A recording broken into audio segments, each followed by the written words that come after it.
Gravar neste computador. Muito bem, essa é a segunda parte da nossa aula de hoje.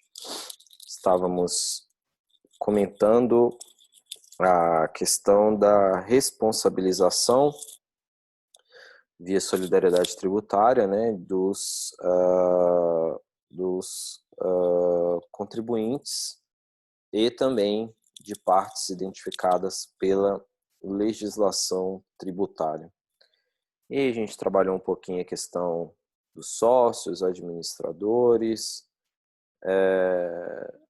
responsabilidade em casos de não cumprimento da obrigação tributária, casos específicos de solidariedade tributária e por aí vai. Agora nós temos uma segunda parte em termos de responsabilização, que é vinculada à responsabilidade por infrações e também a questão da denúncia espontânea, né? Além de responsabilidade pelo pagamento da obrigação tributária, aquilo que a gente chama de obrigação tributária principal, o Código Tributário Nacional define também os casos de responsabilidade por infração à lei fiscal. Essa infração pode ter caráter penal ou meramente administrativo. O objetivo da definição de infrações é evitar a evasão fiscal ou prejudicar a fiscalização.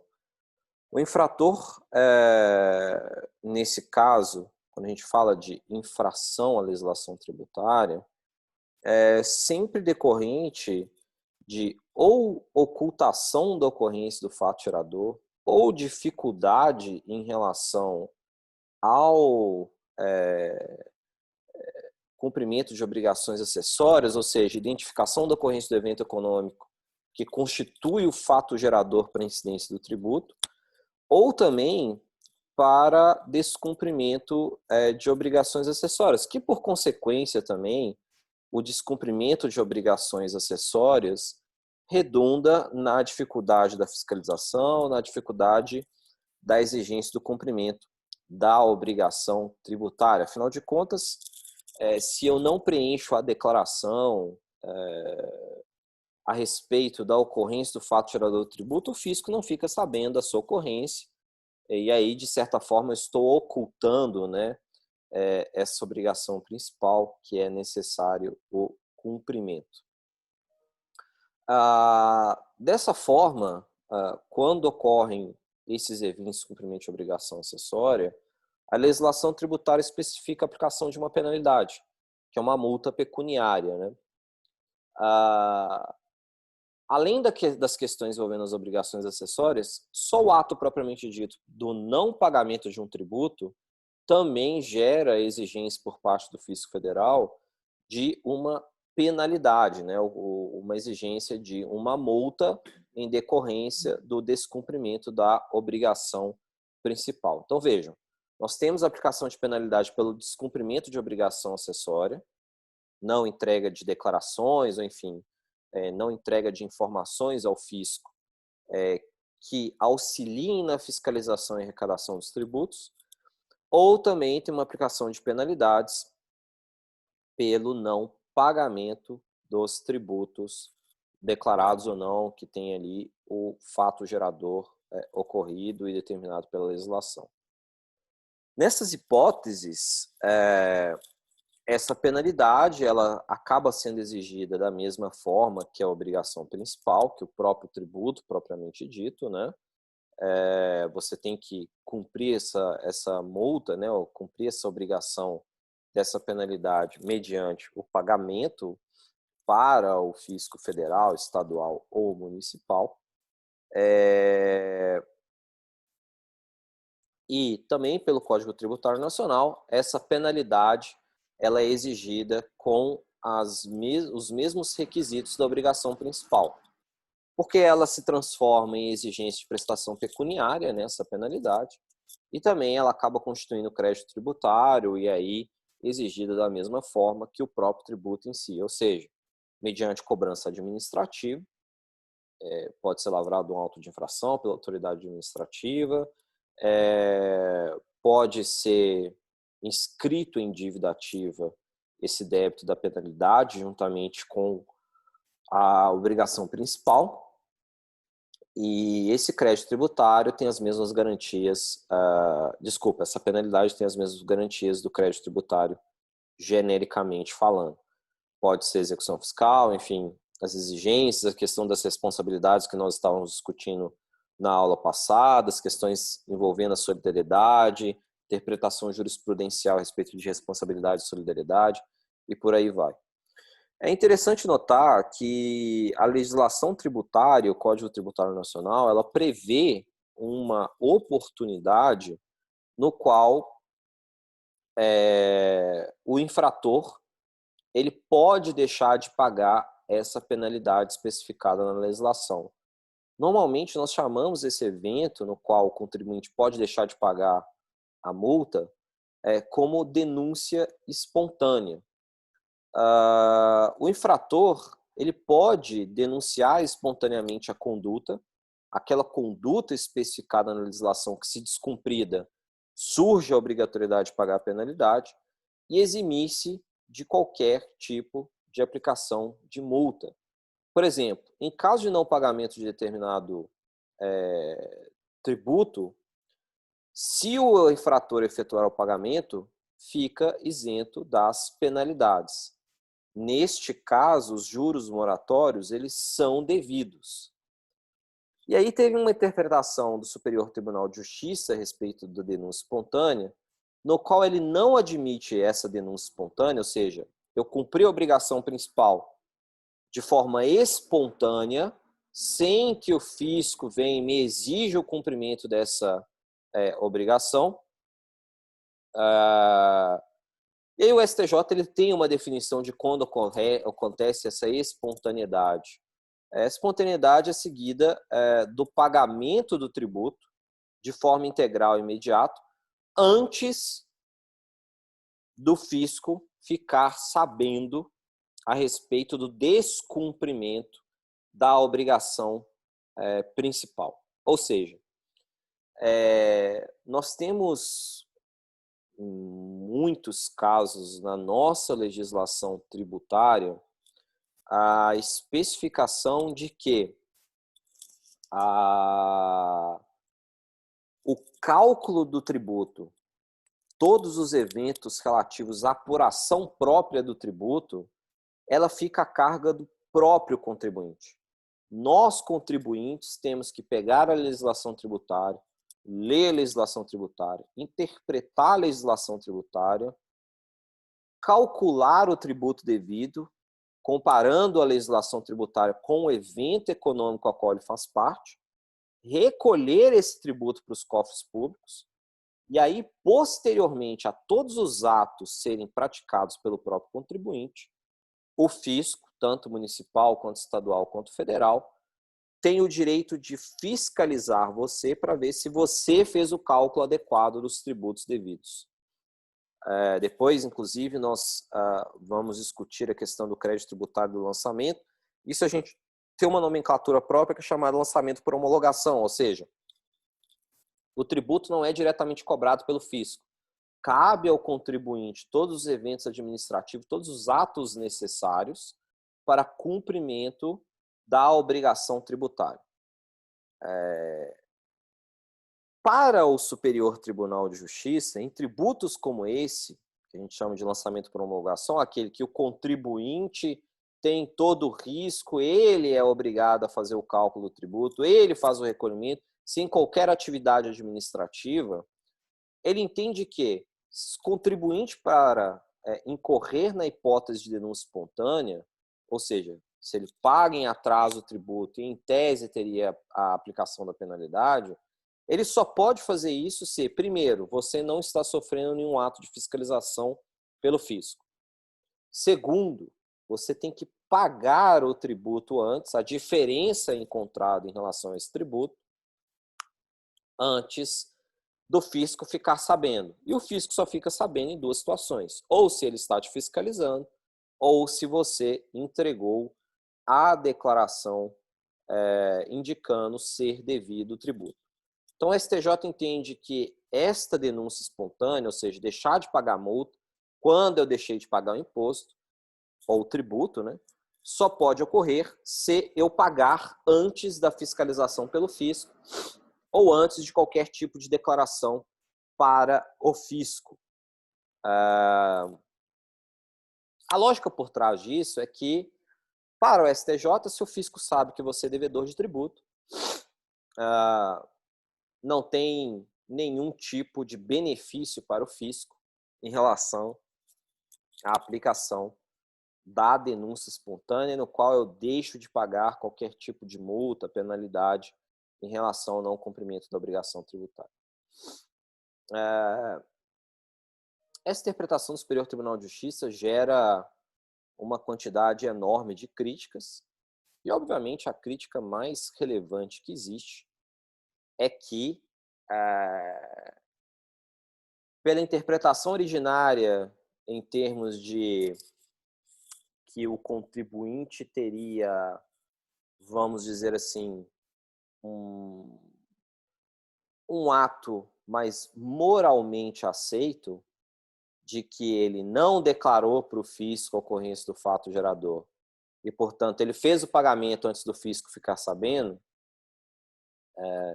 gera uma externalidade que é o comportamento dos contribuintes atualmente é dado da seguinte forma: já que eu sei que a jurisprudência do STJ exige o pagamento antes da declaração, e se eu sei que tem diferença de tributos a serem recolhidos, eu simplesmente pago antes de declarar.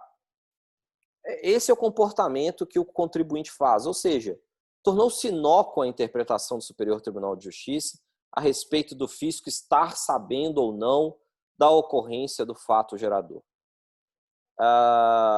Pelo CTN, o artigo 138, que especifica a ocorrência da denúncia espontânea, em sua literalidade, nós temos a identificação de fiscalização. Vou até ler o artigo 138 para vocês aqui. A responsabilidade é excluída pela denúncia espontânea da infração, acompanhada, se for o caso, do pagamento do tributo devido e dos juros de mora, ou do depósito da importância arbitrada pela autoridade administrativa, quando o montante do tributo dependa de apuração. Parágrafo único do artigo 138. Não se considere espontânea a denúncia apresentada após o início de qualquer procedimento administrativo ou medida de fiscalização relacionados com a infração. O que o judiciário fez? Ele estendeu o que o dispositivo legal está dizendo, que, olha, eu só deixo de cobrar a multa, no caso da denúncia espontânea, se o contribuinte não declarou nada para o fisco. Vejam o quão às vezes, estúpido o nosso poder judiciário, né? Eles esquecem que as decisões reiteradas que eles constituem acabam gerando um tipo de norma de comportamento para os demais na sociedade. E uma tentativa de aplicar algo que seria, em termos justo, acaba criando uma externalidade, acaba criando um incentivo de comportamento para o contribuinte, no qual ele se adequa àquilo que a jurisprudência está dizendo. Ou seja, antes, no meu comportamento era, bom, vou declarar a integralidade do tributo para o fisco. Só que, vamos imaginar, eu declaro 100 para o fisco. Só que eu só tenho dinheiro para pagar 80. Eu vou pagar só 80 desse tributo. Vou ficar devedor de 20. E um dia, eu pago. Se viesse a fiscalização e me cobrasse essa diferença dos 20 que foram declarados, aí não tem o que se dizer, além da cobrança do 20 da diferença do tributo, também era aplicada uma multa pelo não recolhimento do tributo e também cobrado juros pelo não pagamento do tributo. Agora, se eu não passasse por nenhum processo de fiscalização, até o dia que eu quiser pagar essa diferença dos 20 declarados, eu podia fazer sem o pagamento de multa, apenas com os juros incidentes sobre a diferença do tributo. O que o STJ diz é o seguinte, olha, já que você declarou para o fisco, e o fisco já sabe a ocorrência do fato gerador, do evento econômico, passivo de incidência do tributo, e já que o fisco sabe a diferença que você tem que arrecadar, que seriam os 20, nós não podemos falar de denúncia espontânea, porque o fisco Ele já sabe que você está devedor. Já que ele sabe que você está devedor, então você tem que pagar a multa. O que os contribuintes passaram a fazer? Ok, STJ.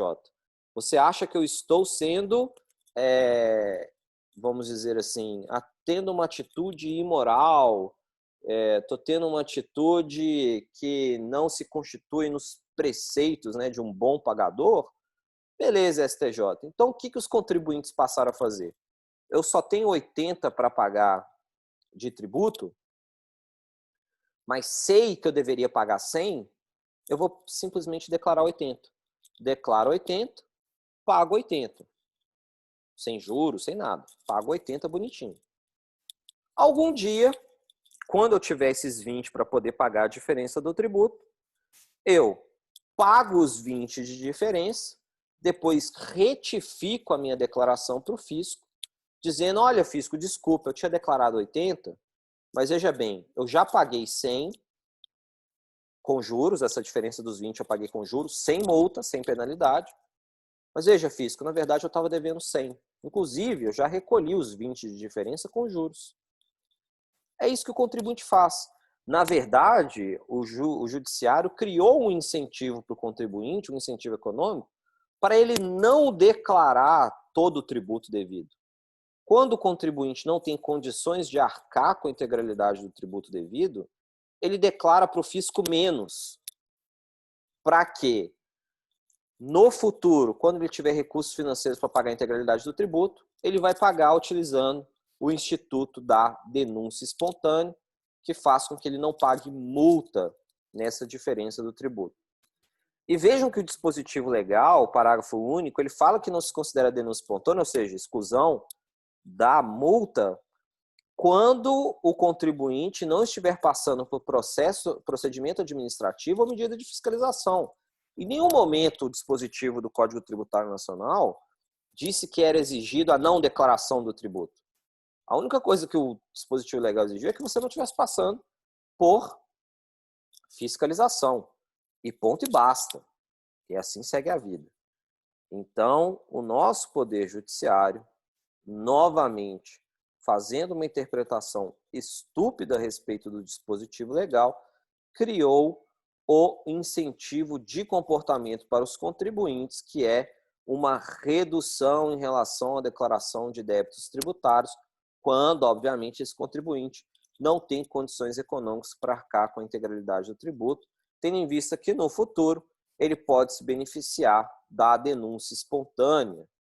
E isso, obviamente, tem impactos em termos arrecadatórios, porque ainda que o contribuinte no futuro obtenha recursos financeiros suficientes para o pagamento da diferença do tributo, e se ele não passou por nenhum procedimento de fiscalização, eu crio um novo incentivo econômico contribuinte que é, bom, não vou declarar a diferença, vou ficar com esses 20 para mim, vou deixar no caixa da empresa e que se lasque o fisco. Enquanto que eu poderia, se não tivesse essa interpretação estúpida do STJ, eu poderia fazer com que eu criasse um incentivo para os contribuintes declararem a integralidade do tributo e melhoraria a arrecadação, permitindo a denúncia espontânea, desde que eu não passe por nenhum procedimento de fiscalização. Então vejam só como a criação de normas, ou a intervenção do governo, ou a intervenção dos poderes, né? Intervenção dos nossos poderes, executivo, legislativo, judiciário, o que quer que seja, criam incentivos e desincentivos de comportamento. Porque o ser humano, ele sempre vai maximizar a sua utilidade. Então, muitas vezes o judiciário acaba agindo por critérios filosóficos de justiça, afinal de contas, não existe justiça, né? E, ao atuar com esses critérios filosóficos de justiça, achando que está fazendo um bem, na verdade, ela está criando um outro tipo de incentivo para que as pessoas ajam de uma forma pior, para que elas ajam de uma forma não prevista pelo estúpido do Poder Judiciário e essas pessoas possam agir até pior do que o previsto antes. Nesse caso da denúncia espontânea, acontece exatamente isso.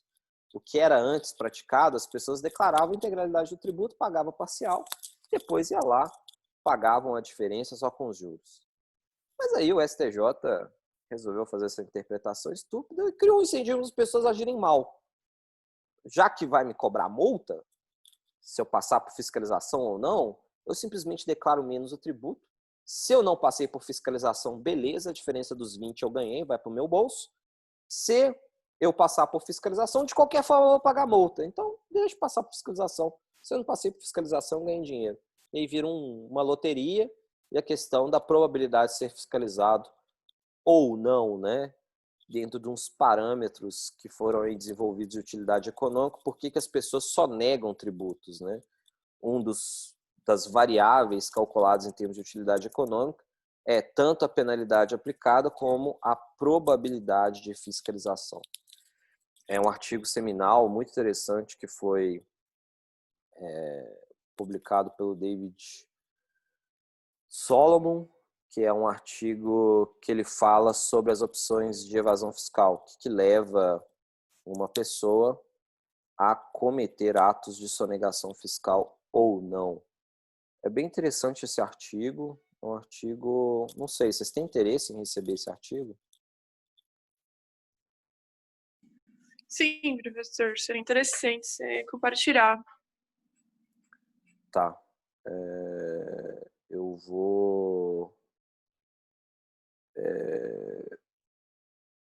vou compartilhar com vocês no Moodle. Na verdade, não é do David Solomon, não. Esse artigo é de outro autor. Deixa eu pegar aqui qual que é o autor. Eu já até deixo aqui disponibilizado no Moodle para todos vocês. Inclusive, nessa questão da sonegação fiscal e do planejamento tributário, eu fiz uma extensão da pesquisa desses dois autores. É do Arlihan e Sandman, que chama, na verdade, os autores desse artigo seminal. É um artigo em inglês no qual eles trabalham a análise da utilidade econômica. O artigo chama Income Tax Evasion, a Theoretical Analysis, né? Ou seja, evasão fiscal no imposto de renda, uma análise teórica. Eu vou disponibilizar no Moodle para vocês, inclusive vou disponibilizar o meu artigo, que é uma extensão dessa pesquisa que foi realizada pelo Arjan Sandman, que aí eu fui aplicar a teoria deles, né? Fui ver se na prática o que eles pressupunham em termos de utilidade econômica era realmente verificável junto aos contribuintes. Ficou um artigo bem interessante. Eu vou mandar aqui para vocês, tanto dele quanto o meu. O meu é em português, o dele é em inglês. Bom, então basicamente o que a gente tem é muitas vezes atuações e externalidades dos nossos poderes que acabam por critérios absolutamente sem noção de justiça ou, enfim, querendo criar algum tipo de benefício, entre aspas, e na verdade acaba auxiliando para que as pessoas tenham comportamentos absolutamente adversos. Até aí tudo bem, pessoal? Algum comentário que vocês queiram fazer? Alguma dúvida que ficou a respeito do que se constitui a denúncia espontânea? Tudo certo? Ok. Então, tudo certo.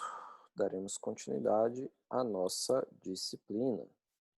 Bom,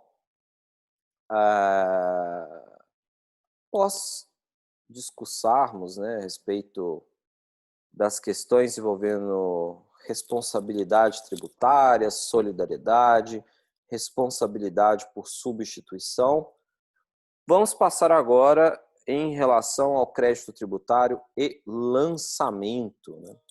ou seja, atividade administrativa plenamente vinculada para fim de identificação da ocorrência do evento econômico, que constitui fato gerador de um tributo, para que eu possa fazer as apurações devidas em relação ao tributo. E quais tipos de lançamento que a gente tem, ou seja, essa atividade administrativa, especificado no nosso Código Tributário Nacional. Além disso, além dos conceitos do lançamento, natureza do lançamento, modificação do lançamento e efeitos jurídicos do lançamento. Bom,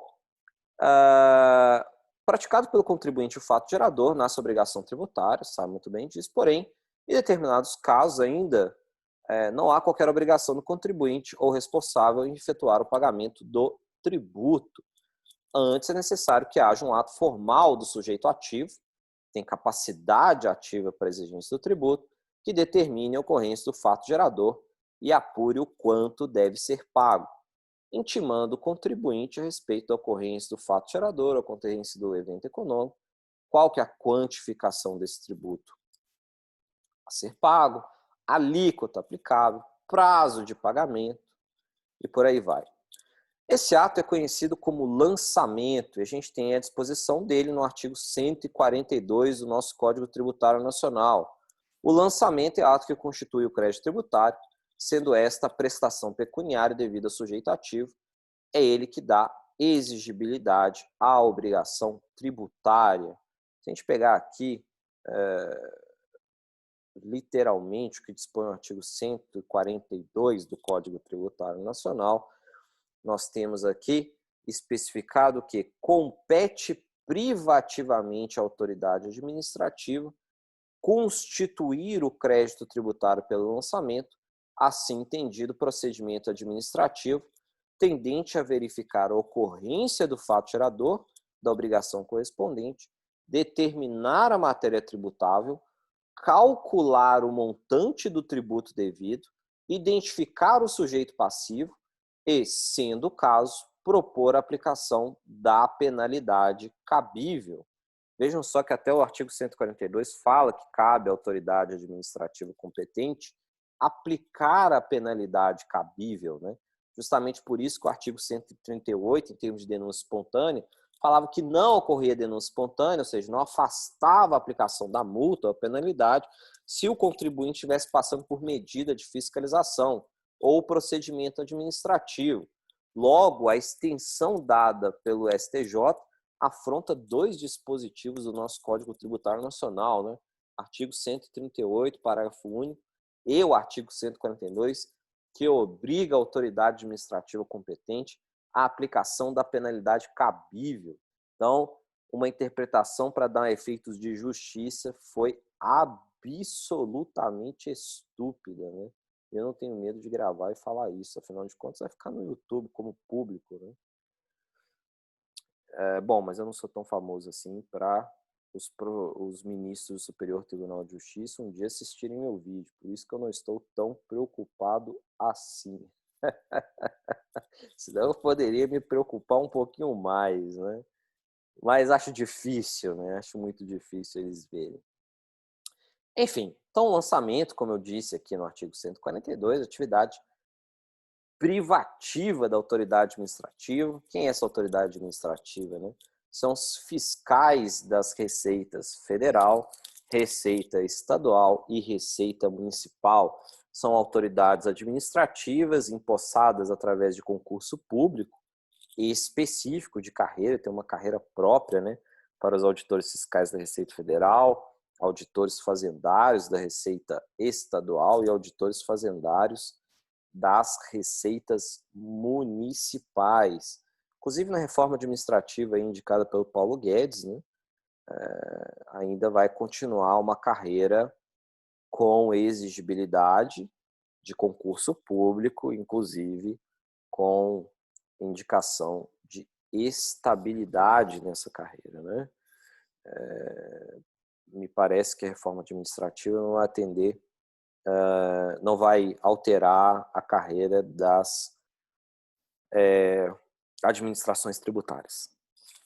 Muito bem, parágrafo único do artigo 142, a atividade administrativa de lançamento é vinculada e obrigatória, sob pena de responsabilidade funcional. Ou seja, o que esse parágrafo único do artigo 142 ele nos diz basicamente que a atividade de fiscalização, a cobrança do tributo, é uma atividade plenamente vinculada à lei, obrigatória, e não cabe à autoridade administrativa, ou seja, ao fiscal, que é obrigado à exigência do tributo, não cabe a ele, em nenhuma hipótese, deixar de fazer o lançamento, ou seja, a cobrança do tributo.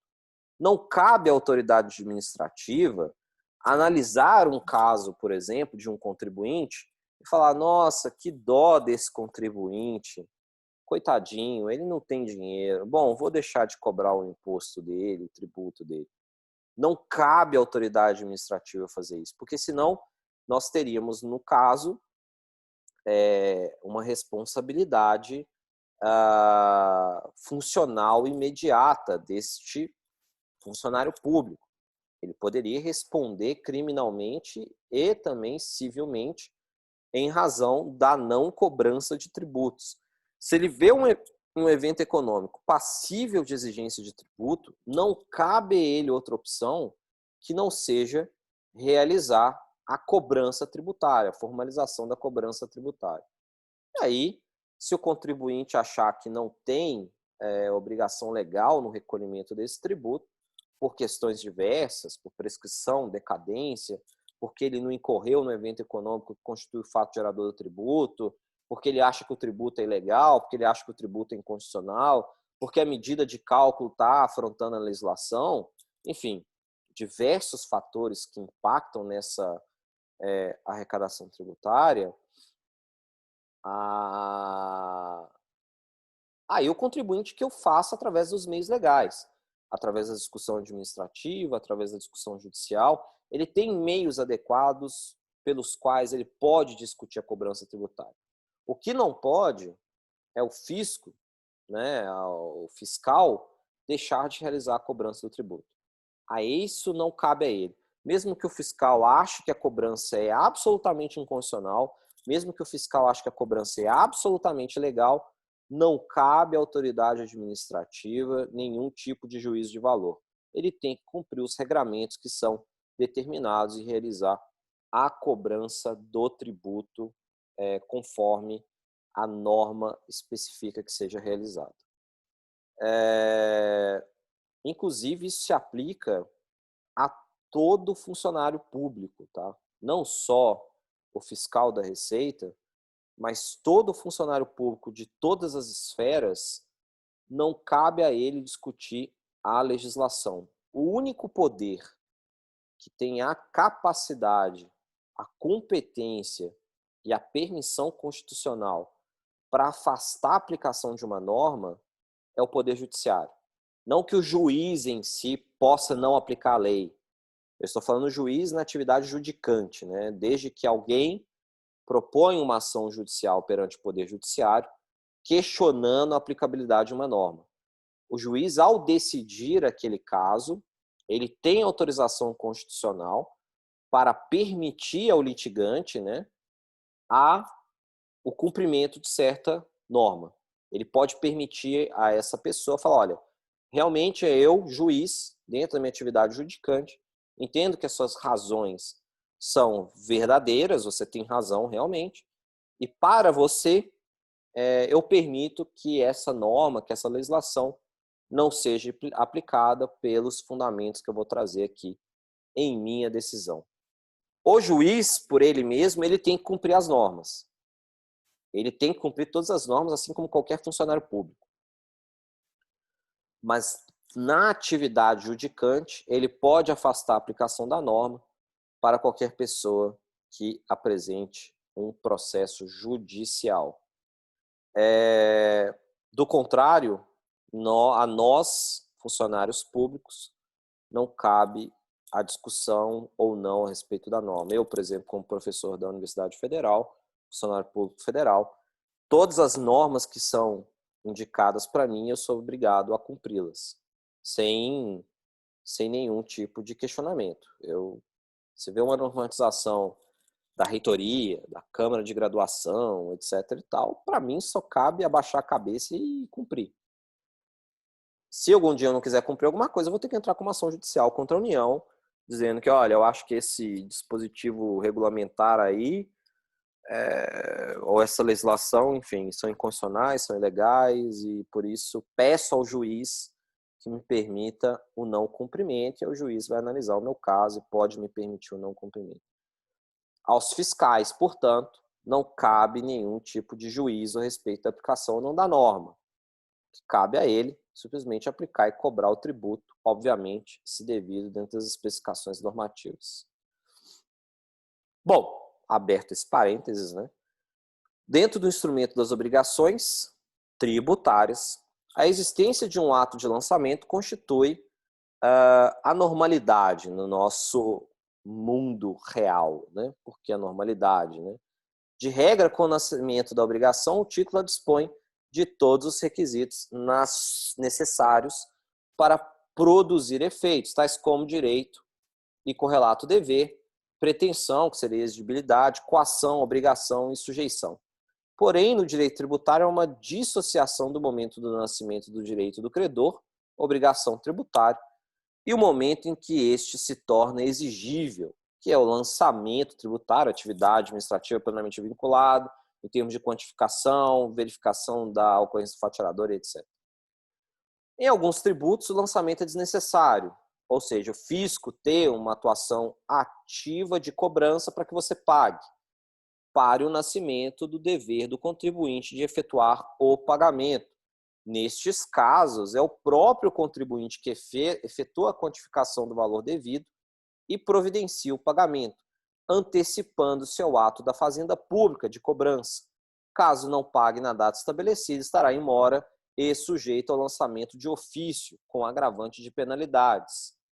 São as multas que a gente discutiu, que existem em situações de denúncia espontânea, na qual eu afasto a obrigação das penalidades, né?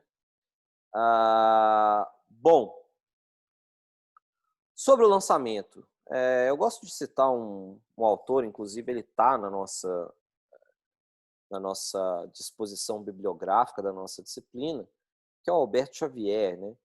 De acordo com Alberto Xavier, lançamento é o ato de administrativo, de aplicação da norma tributária material que dá exigibilidade ao crédito tributário. De acordo com a lei, o lançamento é ato administrativo plenamente vinculado, a gente viu no artigo 142, portanto, somente o sujeito ativo pode praticar o ato, não cabendo a agente qualquer discricionariedade. Como eu disse, tem que cobrar conforme especificado na norma. Assim, o ato será praticado exclusivamente por agente administrativo fiscal da pessoa jurídica com competência tributária ou capacidade para exigir o pagamento do tributo. Ademais, tratando-se de ato vinculado, é obrigatório o lançamento quando a autoridade toma o conhecimento do fato gerador.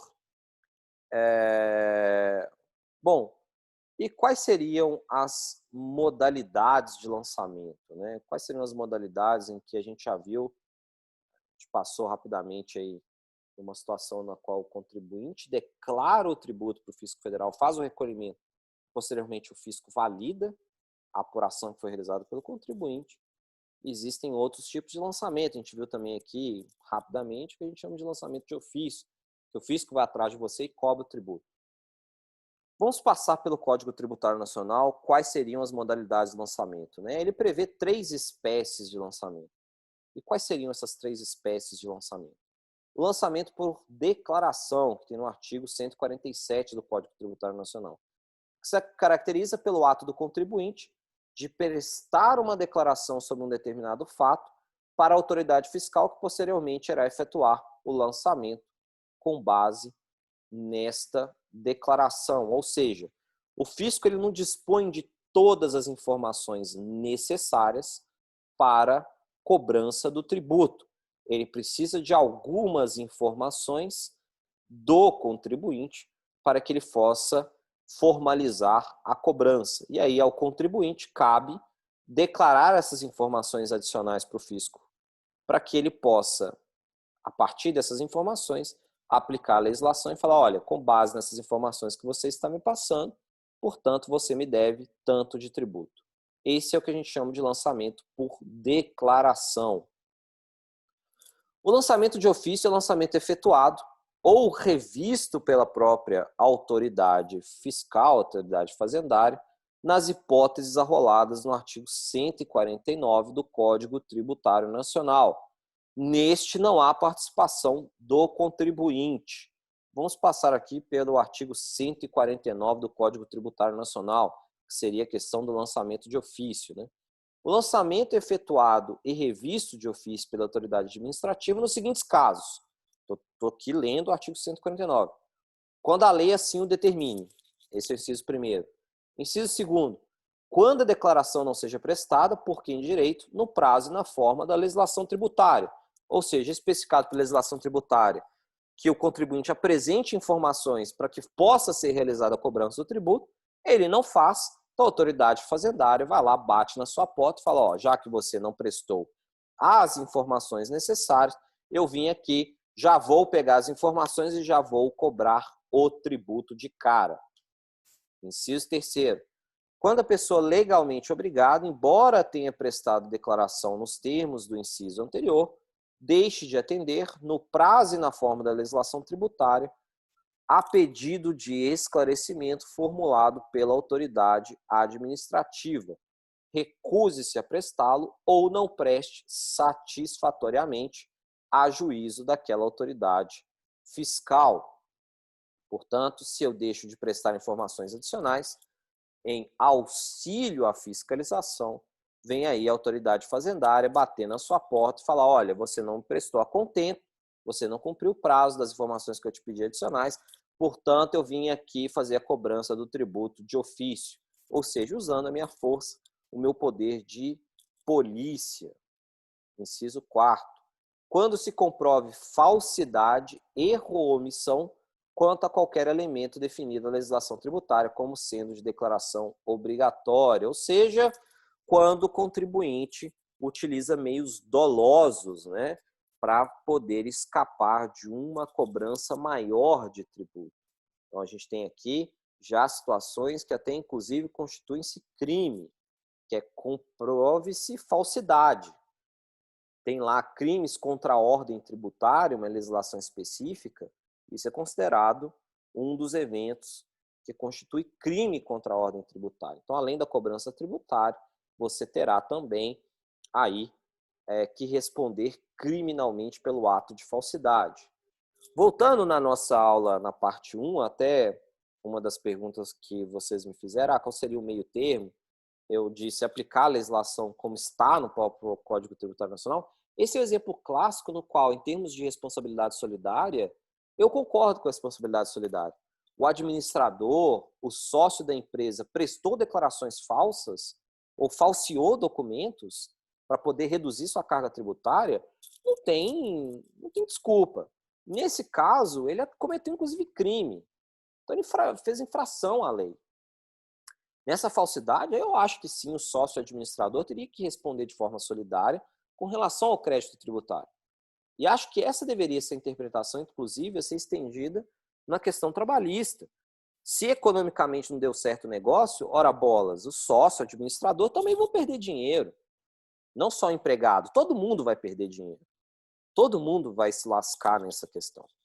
Agora, se o empregador agiu de forma de infração à lei, ao estatuto, ao contrato social, falseou informações, realmente eu acho que teria uma responsabilidade solidária.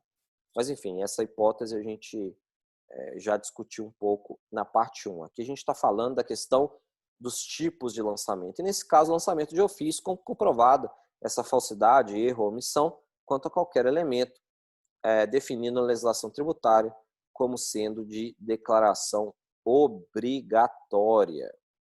Nesse caso, nós temos a hipótese de lançamento de ofício. A autoridade fazendária vai bater na sua porta, vai pedir as informações, ou vai ele mesmo, com seu poder de polícia, pegar as informações à força e vai fazer a exigência do tributo.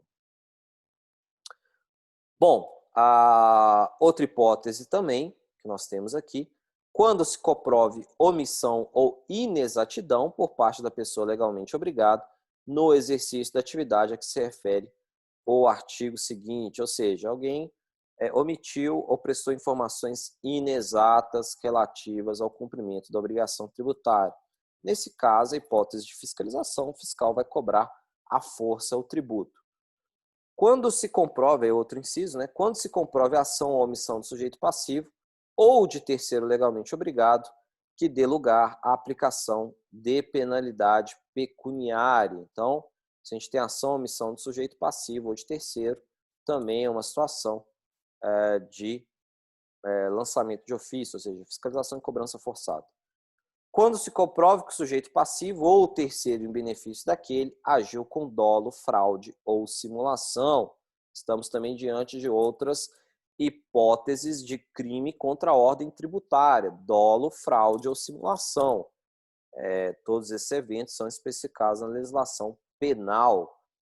Quando deva ser apreciado fato não conhecido ou não provado por ocasião do lançamento anterior.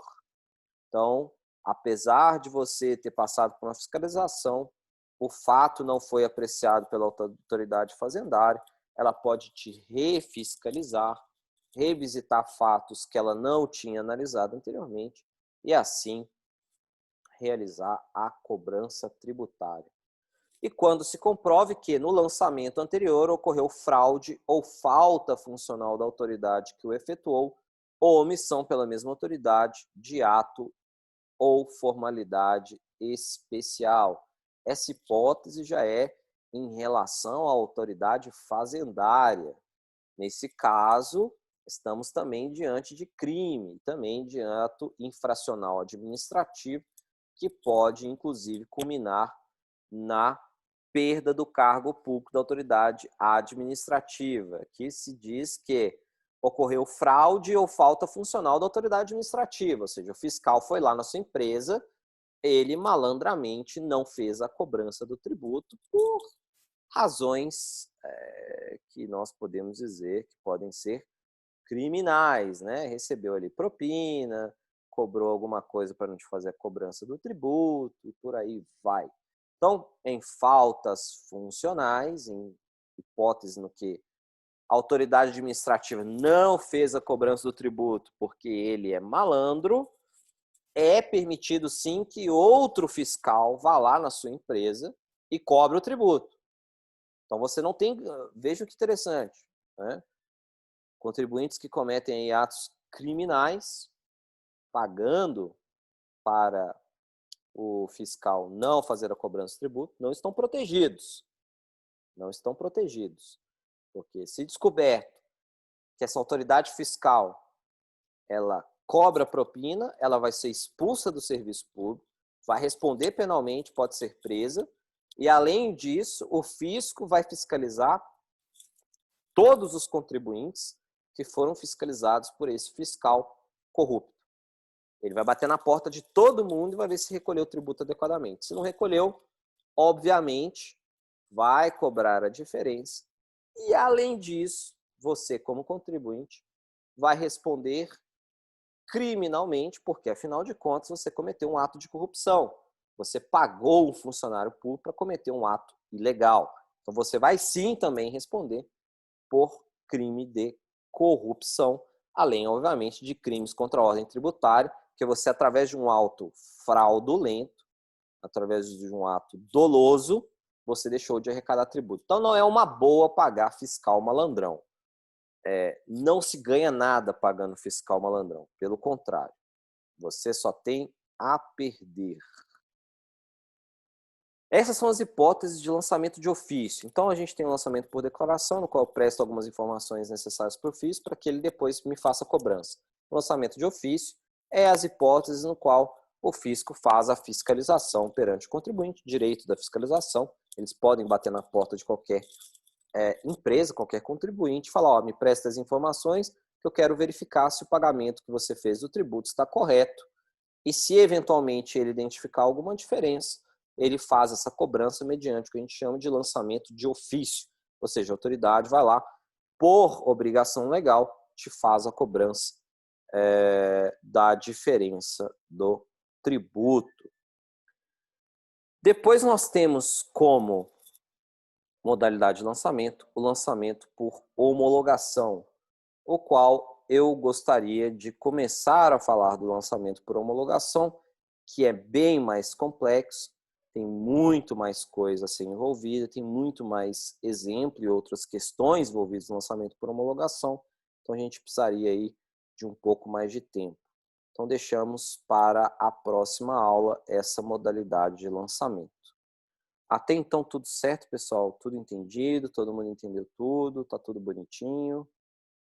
Por enquanto, tranquilo, professor. Tranquilo? Das modalidades de lançamento, responsabilidade solidária, enfim, responsabilidade, tudo certinho, né?